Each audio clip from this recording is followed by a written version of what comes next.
Hey guys, this is Hokma Finance Canada. In this video, we are going to learn how to get a void check from CIBC online. If you don't have a CIBC account, we will put our referral link in the description below for you to sign up and get $50. To start, open the website, then sign in with your card number and password. Once you're signed in, you will see several options at the left side menu. Click on the option that says View Account Details. On this page, you will see an option for Manage My Account. Click on Manage My Account. Then a drop-down list will appear. Click on the option that says Void Check/Direct Deposit Info. Now, you will see the void check. If you wish to download it, click on the Print button.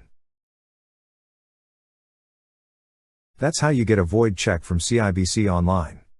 Thank you so much guys for watching, and if you have not yet subscribed to our YouTube channel, please subscribe to our YouTube channel as we create tech videos related to financial apps almost every day.